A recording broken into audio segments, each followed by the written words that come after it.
Первые упоминания о киносъемках в Якутии относятся к 1912 году, о чем свидетельствует сообщение в газете «Якутская окраина» от 14 августа 1912 года.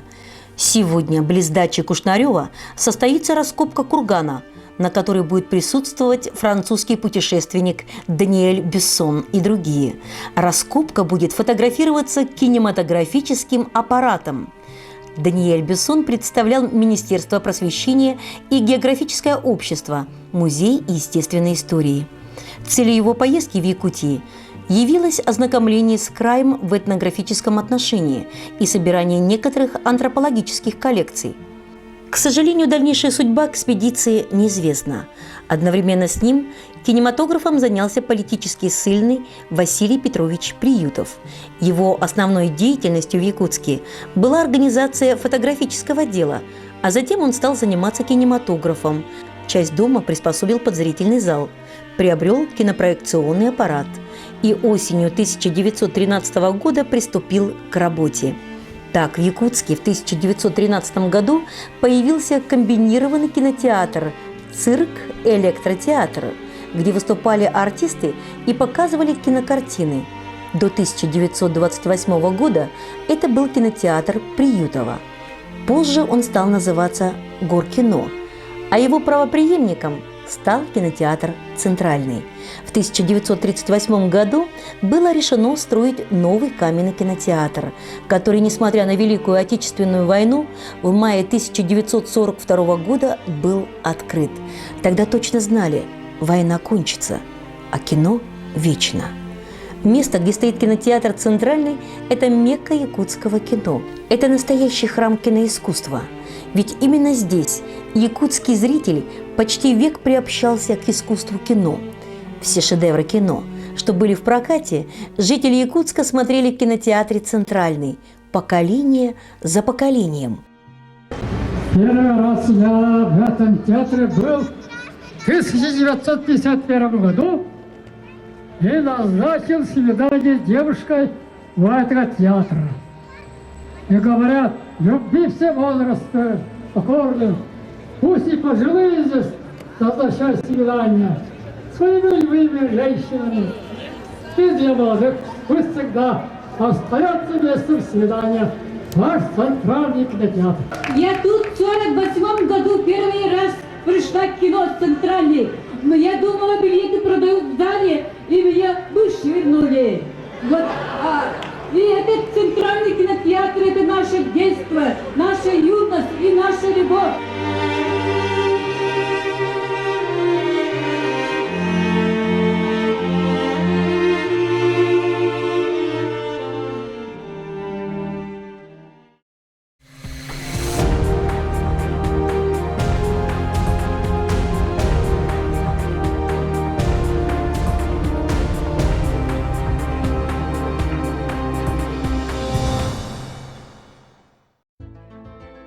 Все технические новинки в кино в Якутии проходили апробацию в Центральном. Это был, говоря по-современному, инновационный центр. Звуковое кино, цветное кино – все это было здесь. Кинотеатр «Центральный» впервые в Якутии начал показывать широкоэкранное кино в 1957 году, а в 1990 году – стереоскопическое. Сегодня кинотеатр показывает объемное кино в формате 3D. Но не все так безоблачно и светло было в жизни Центрального. В 90-е годы в результате сильной конкуренции и неправильного менеджмента Центральный столкнулся с уменьшением спроса на его услуги. Руководство постоянно менялось, долги перед кинокомпаниями ежедневно росли. С кинотеатром перестали сотрудничать постоянные партнеры. Некогда успешное предприятие настиг глубокий экономический и кадровый кризис. В 2001 году у Центрального появился новый руководитель, специально приглашенный администрацией города Якутска Александр Джурович. С приходом Александра Данилова, талантливого руководителя и креативного менеджера, Центральный обрел новую жизнь. Когда-то полностью разоренный кинотеатр вновь встал на ноги и пошел к новым успехам и победам. Приступив к работе, Александр Джурович направил усилия кинотеатра прежде всего на погашение долгов И уже через полгода ему это удалось. Сегодня наш Центральный – это один из ведущих кинотеатров Дальневосточного федерального округа. Он смог соединить в себе историческое наследие советской кинокультуры и новейшие технологии и менеджмент современности.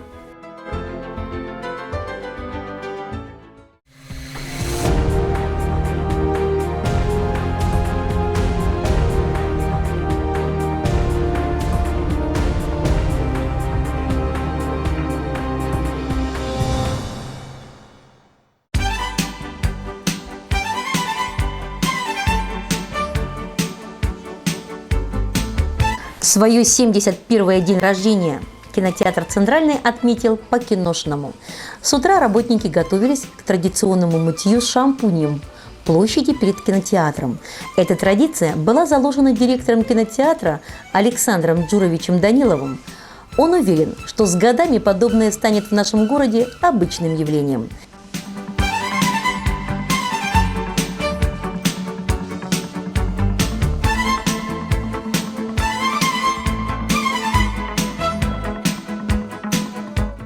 Вечером началось главное событие. По красной дорожке прошли невесты с женихами, ветераны кино, известные люди Якутска, артисты, спортсмены, политики.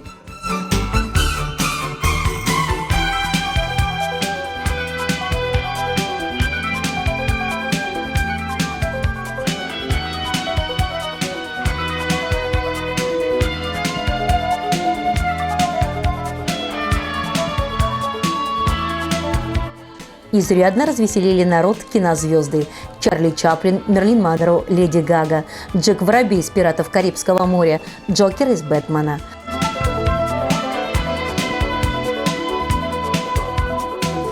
Но народ с ревом всколыхнулся при виде Николая Валуева, депутата Государственной Думы, спортсмена, актера и большого друга Александра Джуровича, директора кинотеатра. Большой зал Центрального был набит битком. Люди поздравляли любимый кинотеатр с днем рождения.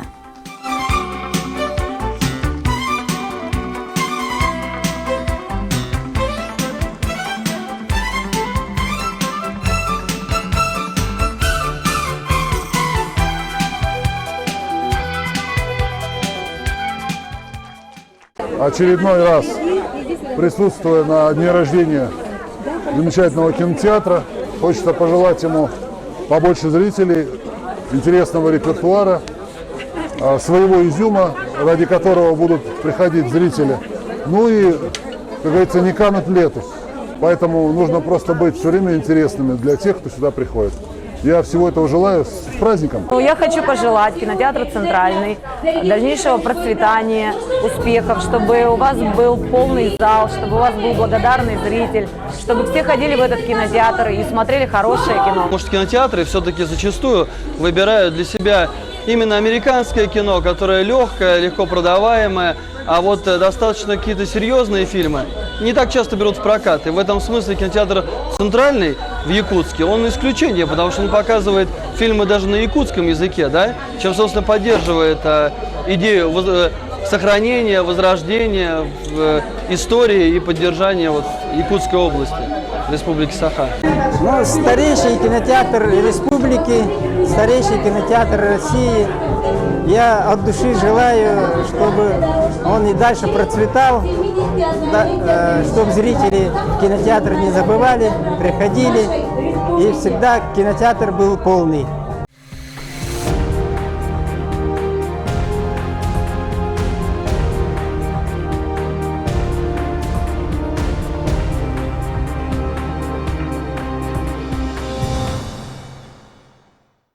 И вот сегодня 71-я годовщина Центрального, и какие-то, вот, на ваш взгляд, успехи в кино? Я думаю, в городе Якутске, вообще в Якутии в целом, кинематограф начал очень хорошо развиваться. Сейчас вообще вот все кинематографисты России говорят, кинематограф, кинопроизводство есть только в 3 городах России. Серьезные, куда и государство обращает внимание, да, и есть много кинорежиссеров, киносценаристов, киноактеров. Это Москва, Санкт-Петербург и Якутск.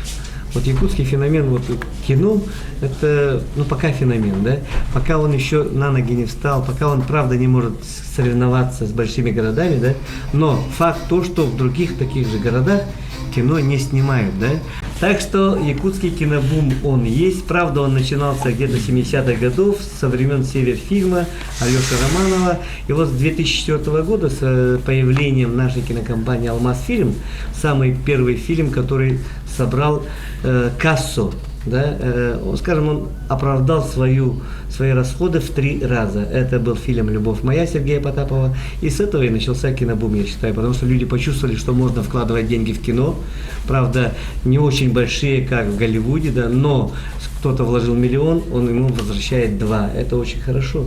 В нашей республике, например, кинобизнес именно таким путем и начался, потому что люди, инвесторы поняли, что можно влаживать в кино. А вот роль кинотеатра «Центральный», она же не просто Ну, такая. кинотеатр «Центральный» самый первый из кинотеатров поверил в якутское кино. Многие кинотеатры просто не брали якутское кино, они все вкладывали в Голливуд. Ну, в Голливуд люди ходят, все равно ходят, да? А в якутское кино кто пойдет, думали? Мы начали показывать кино, правда, сперва было мало людей. Но потом как пошло, другие кинотеатры тоже вошли в этот бизнес. Они тоже сейчас уже просят, давайте сделайте кино якутское, на него, оказывается, народ ходит. Кассу делают якутский фильм. Вот что. Все зависит от жанра кино. Ну, вот мы сейчас смотрели «Исхил 3», жанр комедия, сразу понятно. И самая ведь главная реакция зала. Поэтому, зал очень часто взрывался смехом. Это само за себя говорит. Значит, комедия доходит до тех глубин, до которых кино должно достать, да? Если люди живо реагируют, значит, оно удачно. Самое важное, наверное, если пошла первая удача, не почивать на лаврах. А есть фильмы, которые, скажем, фестивальные, хорошие, задумчивые фильмы. Вот их, конечно, можно смотреть только на фестивале, который у нас недавно вот состоялся, хороший кинофестиваль. Я этому очень рад. Первый международный кинофестиваль Республики Саха-Якутия, где можно было посмотреть и о любви, и о плохих чертах людей, там об алкоголизме, наркомании, там очень много чего вот такого интересного можно было смотреть. Самое интересное, что художественное кино оставляет больше след, чем документальное. Почему? Объясню. В художественном кино сюжет, героика и вообще личностные отношения показаны, и зачастую они, может быть, даже где-то или приукрашены бывают, или, наоборот, принижены. Ну, принижены вряд ли, в основном все-таки что-то плохое или хорошее возводится в некий ранг. Оно немножко облекается в такую гиперформу. Почему зритель запоминает тот или иной фильм. И ведь в фильмах зачастую не так, как в жизни, да? Мы же над некоторыми киношными приемами просто можем посмеяться, что в жизни не так. Но от этого ценность кино-то не уменьшается. И будут помнить именно художественные фильмы, если они достойны того, а не документальные. И герои возникают исключительно из художественных кинолент, а никак не из документальных. Потому что документальное кино – это сухое перечисление фактов. Какие бы они ни были, их уже не приукрасишь. Можно только голос за кадром или сам герой, если он там есть в этом фильме, может что-то немного приврать, чего, наверное, не простит ему зритель, который его знает.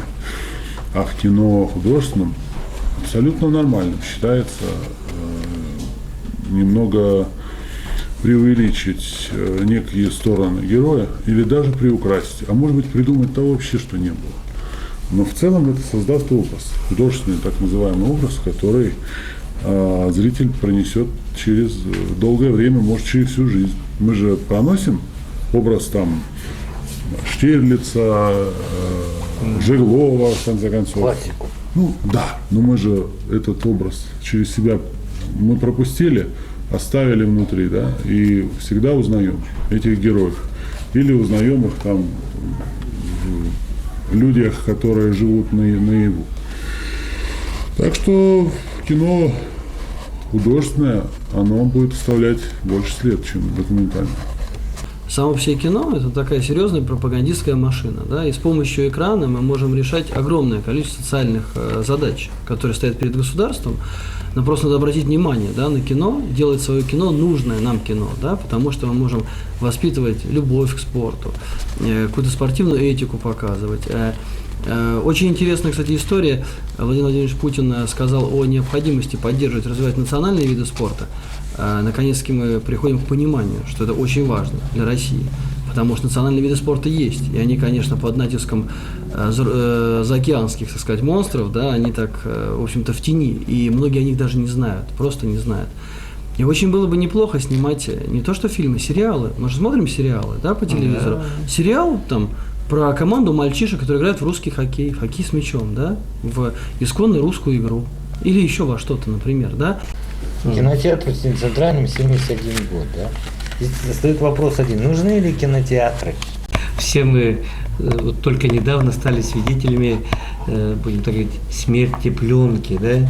Вот пленка ушла из нашей жизни навсегда. Фотопленка, кинопленка, сейчас уже все в цифру перешли, да? Но я думаю, в скором времени может такое быть, что мы правда в интернете что-то можем уже смотреть. Да, но экран-то там все равно маленький, да? А кинотеатр – это все равно другое, понимаешь? Поэтому мы ничего не боимся. Кинотеатры всегда будут, и пусть показывают, и в интернете, хоть где, кинотеатры всегда будут. Надо просто аналогии проводить. Да. Это все равно, что если вы подойдете к футбольным болельщикам и предложите им посмотреть футбольный матч по телевизору. Точно. Что они вам ответят? Я думаю, что даже пленка это запикает. Понимаете, и в кино люди будут ходить. По-любому будут ходить, потому что это не только экран большой, это музыка там и звук. Во-первых, это культура. А когда все-таки все уходит на уровне твоего айпада там, или этого монитора, лазер, господи, как он, жидкокристаллического, значит, все-таки это уже перестает быть массовым явлением и, наверное, перестает быть культурой. Кино должно быть доступным, оно должно быть массовым, доступным. Все задачи тоже должны решаться именно для молодого поколения. С нами все понятно, мы всегда, как бы не было удобно дома посмотреть, мы и дома посмотрим, но мы и найдем время, да, потому что очень много таких направлений, и вот, я говорю, те же там газеты, книги, все можно читать в интернете, но мы четко для себя все понимаем, но подрастающему поколению надо давать возможность почувствовать, потрогать и делать выбор для себя. Почему Александр Юрьевич приглашает Николая Сергеевича? Что случилось? Почему так? Отвечайте. Несколько лет назад, когда мы создавали у себя в городе Якутске фонд «Здоровая республика», да, то, естественно, мы обратили внимание на многие города. А как же у них там, что там у них, как вообще вот работают с здоровым образом жизни, да, с поддержкой вот, спортивного направления, да, и вот так мы и познакомились, на самом деле. Вот фонд «Здоровая республика», с которым мы создали с Сергеем Черныхом, и фонд поддержки детского спорта имени Валуева, вот с директором Максимом Костылиным. Да. После этого мы, естественно, вот, попробовали пригласить их сюда, в наш город, да, чтобы им показать наши возможности. Когда еще и вышел фильм «Каменная башка», конечно, а тут уже сам Бог велел, просто Николаю Сергеевичу обязательно побывать у нас в городе Якутске, потому что наш город Якутск очень климатографичный город. Наших российских актеров мы всех очень любим, помним, будут помнить много-много лет. Детям будут рассказывать, Николай Сергеевич, что вы сюда приезжали и как они с вами здесь встречались.